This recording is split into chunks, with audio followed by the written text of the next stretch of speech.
Let's talk about what really happened when Prince Harry and Meghan Markle stepped out in Los Angeles just before Valentine's Day, and why even the simplest date night turns into a headline when it comes to them.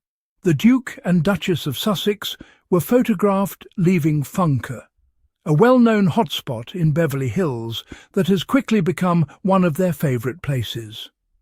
And instead of just saying, "Look, here's a married couple enjoying a night out before Valentine's Day," certain corners of the media decided to spin it into something suspicious, something strategic, something coordinated. Because apparently when Harry and Meghan go to dinner, it cannot just be dinner. Let's break this down calmly and logically. They were seen on Friday evening dressed casually, looking relaxed. Meghan wore a brown jacket with black satin trousers and her hair pulled back into a sleek low bun. Harry wore dark jeans and a dark jacket. No over-the-top glam, no red carpet theatrics. Just a couple stepping out together in their own city. And that's what matters here. Their own city. They live in California. They have built a life in the United States. They are not working royals. They are not representing the crown. They are not bound by palace briefings. They are free citizens who can go out for dinner like any other couple in Los Angeles. Now, the photos were taken by Backgrid and later obtained by People magazine. Immediately, critics tried to suggest that because Backgrid took the photos and People covered them, it must have been orchestrated. Let's pause. Backgrid is one of the largest celebrity photo agencies in the United States. They photograph everyone: actors, musicians, athletes, influencers. If you are in Los Angeles and you are well known, there is a strong chance that Backgrid will have pictures of you at some point.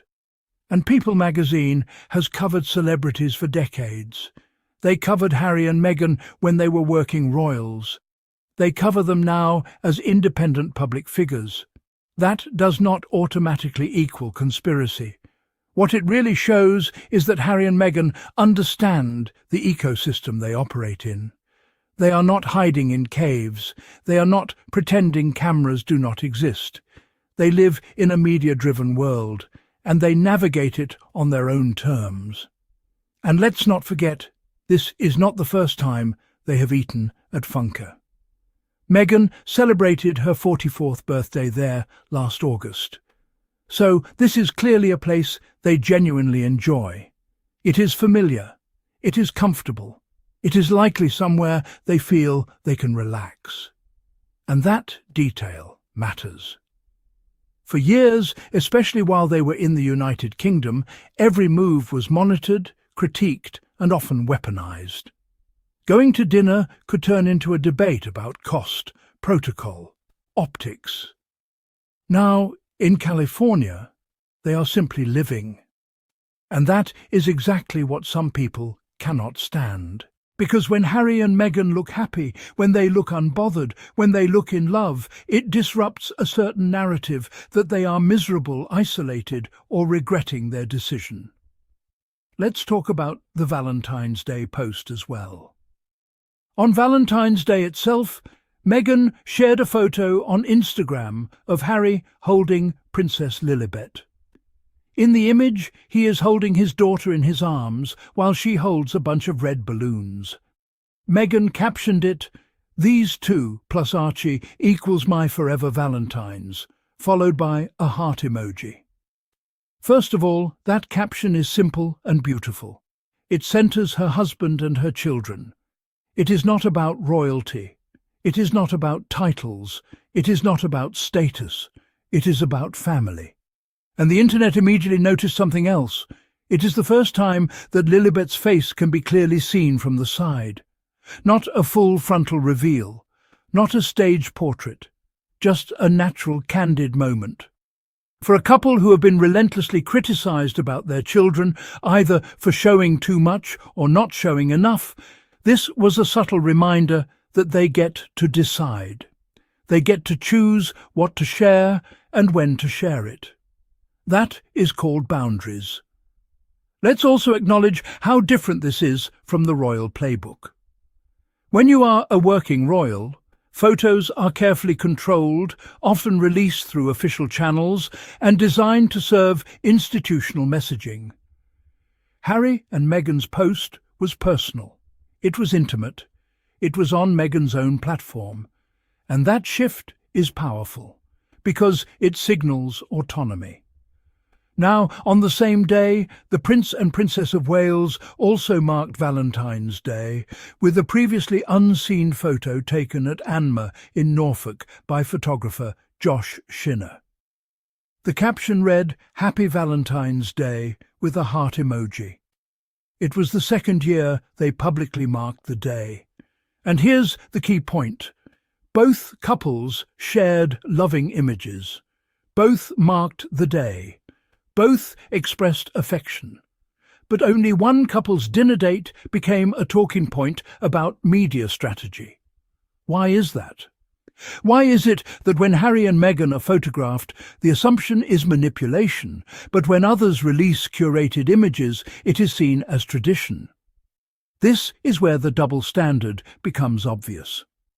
Harry and Meghan stepped away from royal duties in 2020. They made it clear they wanted financial independence and the freedom to shape their own lives. Since then, they have built projects around mental health, veterans, media production, and philanthropy.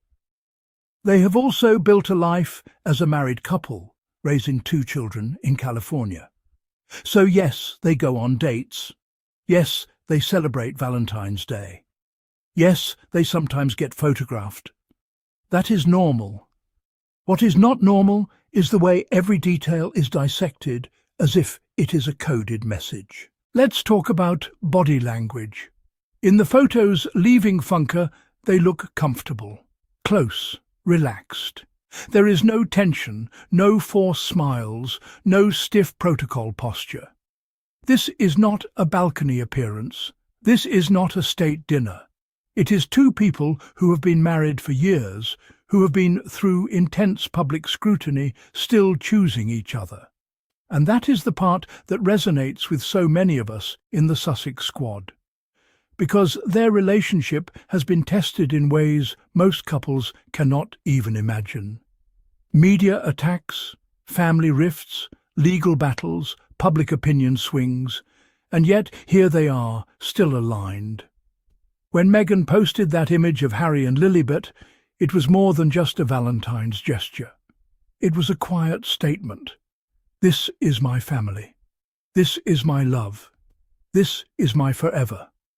And notice how she included Archie in the caption, even though he was not physically in that particular frame. These 2 plus Archie equals my forever Valentines. That is a mother making sure all her children are centered. For someone who has been painted as ambitious, calculating, power-hungry, what we actually see is someone deeply rooted in her family. And let's address the idea that because People magazine covered it, it must be coordinated, even if it was. So what? Celebrities manage their public image every single day. Actors call photographers, musicians tip off outlets, influencers stage paparazzi shots. That is Hollywood 101. The difference is that when Harry and Meghan exercise the same agency, it becomes scandal. Why is it acceptable for everyone else, but not for them?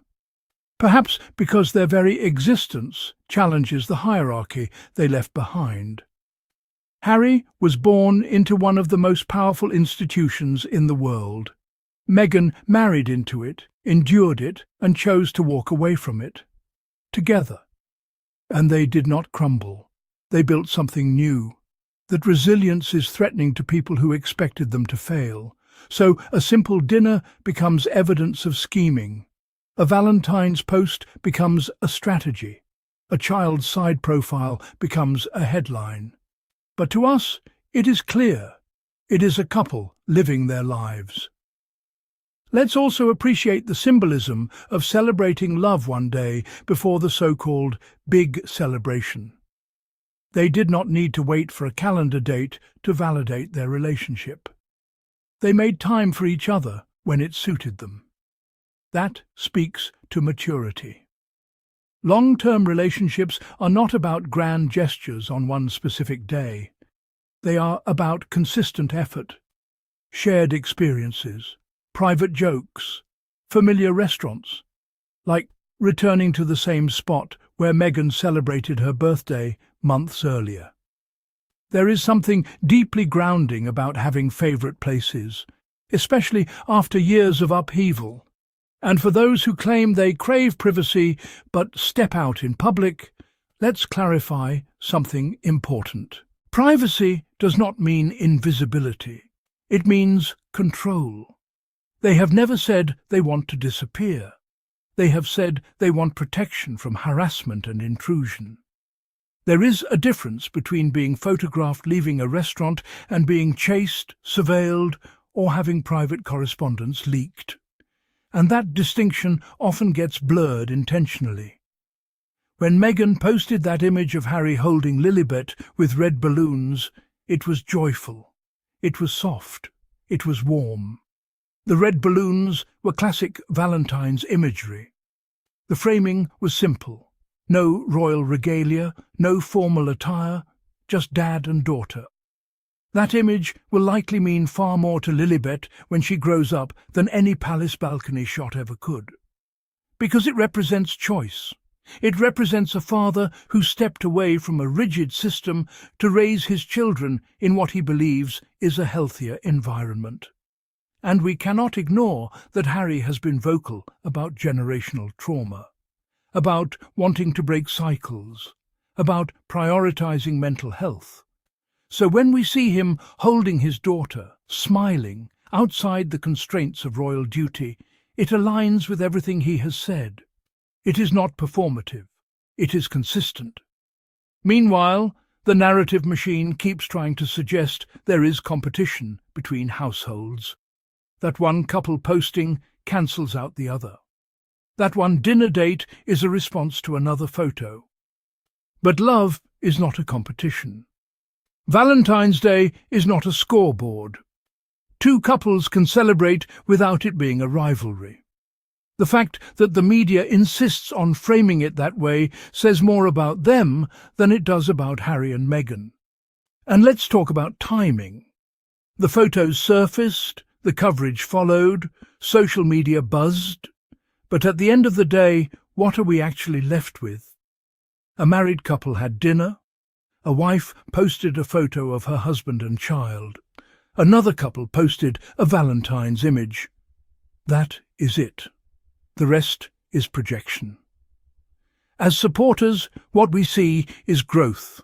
We see a couple who have weathered storms and still prioritize joy, who still date each other, who still publicly express affection, who still protect their children while sharing glimpses on their own terms.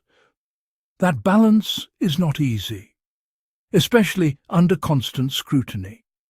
So when you see headlines trying to imply that a simple dinner is some grand media chess move, remember the bigger picture. Harry and Meghan are no longer playing by royal rules. They are building a life defined by their values. And if that includes date nights at funky, heartfelt Instagram posts and coordinated but casual outfits, then good for them. Because at the core of all this noise is something very simple.